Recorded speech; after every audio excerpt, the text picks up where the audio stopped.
Good morning student. आज की video class 10th के लिए है जो कि मैथ से रिलेटेड है। एक्सरसाइज 5.3 एनसीईआरटी की बुक से लिया है मैंने क्वेश्चन नंबर 9। कुछ स्टूडेंट्स ऐसे हैं जो इस क्वेश्चन को सॉल्व नहीं कर पा रहे हैं, तो इसलिए मैंने ये वीडियो आपके लिए बनाई है ताकि आप ये क्वेश्चन इजीली सॉल्व कर सकें। अरिथमेटिक प्रोग्रेशन का चैप्टर है ये। एक्सरसाइज 5.3 है, क्वेश्चन नंबर 9 है। एक्चुअली इसका आंसर n स्क्वायर आ रहा है और स्टूडेंट कंफ्यूज है कि n स्क्वायर आ कैसे रहा है। तो मैं आपको बताना चाहती हूँ कि जो चीजें आपको क्वेश्चंस में गिवन है ना, आप उन पर फोकस करिए।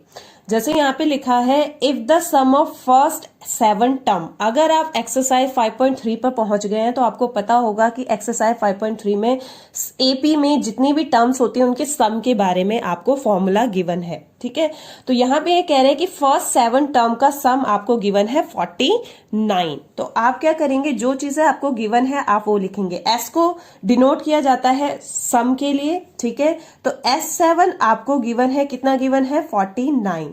तो जो चीजें गिवन है उसी का फॉर्मूला आप स्टार्ट करें। ठीक है, तो S7 का मतलब क्या है, जैसे मैं आपको बताती हूँ। SN का मतलब होता है, फॉर्मूला गिवन होता है n/2 bracket 2a plus n-1 into d. ये आपका फॉर्मूला होता है। ठीक है, अब आपको S7 गिवन है तो S7 यानी S7 की बजाय आप क्या लिखेंगे, 49 आपको ऑलरेडी गिवन है और n की जगह आपको क्या लिखना है 7, क्योंकि 7 टर्म का आपको टोटल गिवन है। तो आप 7 ऊपर रखो, 2 नीचे, जैसा जैसा आपका फॉर्मूला है उसके अकॉर्डिंग। ठीक है, 2 इंटू ए की वैल्यू हमें पता नहीं है, इसको ऐसे ही छोड़ देंगे। n की वैल्यू हमें पता है 7 गिवन है, तो 7-1 इंटू डी की वैल्यू भी आपको नहीं पता। ठीक है, ऐसे। अब देखो यहाँ पे क्या करना है, मैं इस 7/2 को इक्वल के इस तरफ लेकर आऊंगी तो वो क्या हो जाएगा, रिवर्स हो जाएगा। 2 ऊपर चला जाएगा, 7 नीचे आ जाएगा। ठीक है, इक्वल में यहाँ पे आपका आएगा 2a ब्रैकेट ओपन कर रही हूं, 7-1 6d। ठीक है, इस तरीके से ये मैंने मिस्टेकनली कर दिया है, आप इसे इग्नोर करना। उसके बाद 7 के टेबल से ही कट हो जाएगा, 7-7 जा 49, 7-2 जा 14। ठीक है, अब यहाँ पे मुझे एक चीज कॉमन नजर आ रही है, दोनों में 2 कॉमन नजर आ रहा है, तो मैं क्या करूंगी, 2 कॉमन ले लूंगी। तो यहाँ बचेगा a प्लस में 2-3 जा 6, तो 3d। अब मैं क्या कर सकती हूँ, ये 2 ब्रैकेट में, इसका मतलब ये इसके साथ मल्टीप्लाई है तो इसे डिवाइड में लेकर आ जाएंगे, 14 डिवाइडेड बाय 2 और यहाँ बच जाएगा आपका a प्लस 3d। तो ये आ गया आपकी equation 7 equals to a plus 3d।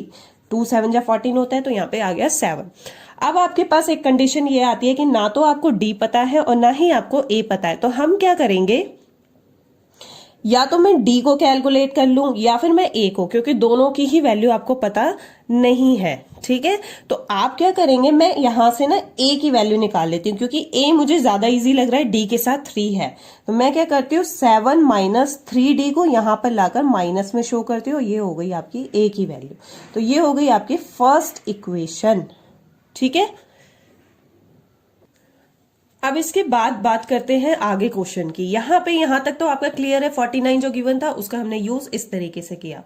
अब ये कह रहे हैं and that of 17 term is 289, यानी कि यहाँ पे भी ये सम की बात कर रहे हैं। कह रहे 17 टर्म्स का अगर हम सम करते हैं तो वो 289 आता है, तो अब इसका भी यूज करते हैं हम लोग।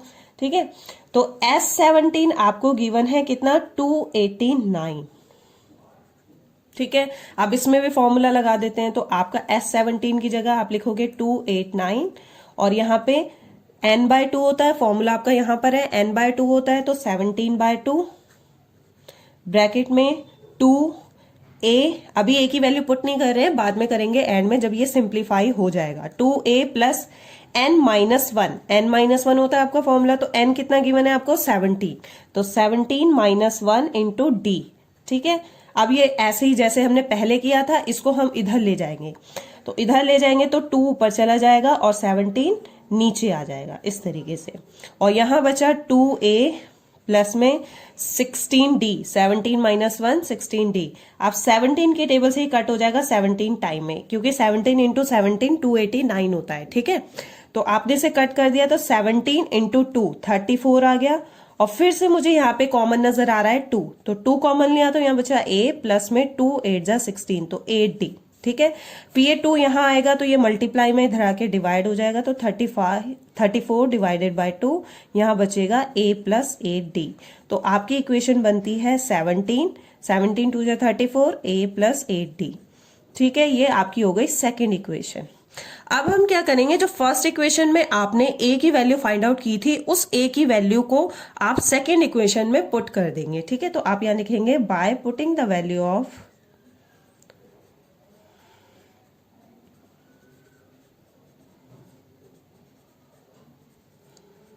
a इन इक्वेशन 2 में डालना है। अब डालने का मतलब क्या हुआ कि जहां पर आपको a नजर आ रहा है आप वहां पे 7 माइनस 3d पुट करेंगे, तो 17 आपका एज इट इज रहेगा। a यहां पे आपको नजर आ रहा है तो a की जगह आप क्या डाल दोगे, ये वाला नंबर, क्या, ये वाला नंबर 7 माइनस 3d। तो 7 माइनस 3d प्लस में 8d आपका एज इट इज रहेगा। अब आप इसे सॉल्व कर दो। 7 मुझे d के अलावा नजर आ रहा है, यानी कि इसके साथ कोई भी d की वैल्यू अटैच नहीं है, तो मैं 7 को इधर ला सकती हूँ। तो 17 माइनस 7 और यहां बचेगा माइनस 3d प्लस में 8d। ऑल राइट, अब इसे आगे सॉल्व करते हैं। ये आपकी इक्वेशन बची थी, अब इसे सॉल्व करते हैं। 17 में से 7 तो यहाँ पे बचेगा 10 और ये माइनस का 3d और प्लस का 8d, तो 8 में से 3 को माइनस करेंगे तो 5d, और क्योंकि आपका बड़ा नंबर क्या है 8, तो पॉजिटिव साइन आएगा। तो 10 और 5 यहाँ पर आके डिवाइड हो जाएगा, तो d की वैल्यू आ गई आपकी 2 5 जा 10। अब d की वैल्यू पता चल गई तो आप a की वैल्यू में से पुट अप कर दो। तो a की वैल्यू क्या थी आपकी, ये देखो यहां पे आप a की वैल्यू देख रहे हो 7 माइनस 3d, तो इसी के अंदर हम d की वैल्यू डालेंगे। 7 minus 3d equal to a है आपका, तो इसी के अंदर हम d की वैल्यू डालेंगे।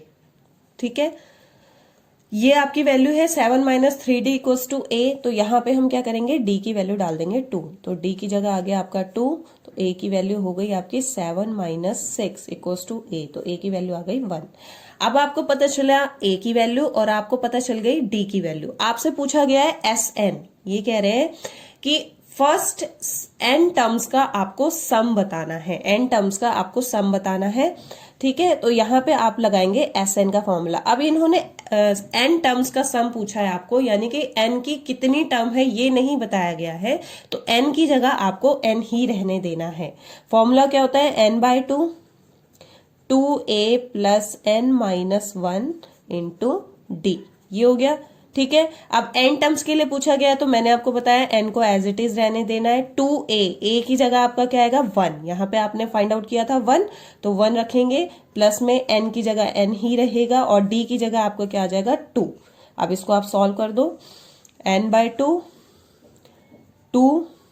प्लस में n माइनस 1 इंटू 2। मैं इसको अंदर मल्टीप्लाई नहीं कर रही हूँ, क्यों नहीं कर रही हूँ, क्योंकि मुझे इसमें भी 2 और इसमें 2 कॉमन नजर आ रहा है, तो मैं क्या कर लूंगी, इसको कॉमन ले लूंगी। तो अगर मैं इन दोनों में से 2 को कॉमन ले लेती हूँ तो 2 बाहर आ जाएगा, यहाँ बचेगा 1 प्लस n माइनस 1। ठीक है, क्योंकि 2 कॉमन आ गया तो 2 बाहर चला गया। अब 2 से 2 कैंसिल हो गया तो यहाँ बचा n। ठीक है, यहाँ क्या बचा n plus n minus 1, bracket open कर दिया। अब प्लस का 1 और माइनस का 1 कट हो जाएगा, तो यहाँ क्या बच रहा है n, और यहाँ पे भी क्या बच रहा है n, तो आपका आंसर आया फाइनली n स्क्वायर। तो इस तरीके से आपका ये क्वेश्चन हो गया है सॉल्व। नेक्स्ट किसी क्वेश्चन में अगर आपको डिफिकल्टी आ रही है तो आप मुझे कमेंट करके बता सकते हैं कि मैम नेक्स्ट वीडियो आप इस क्वेश्चन के ऊपर बनाइए। तो thank you so much, till then stay happy, stay blessed, bye bye and take care.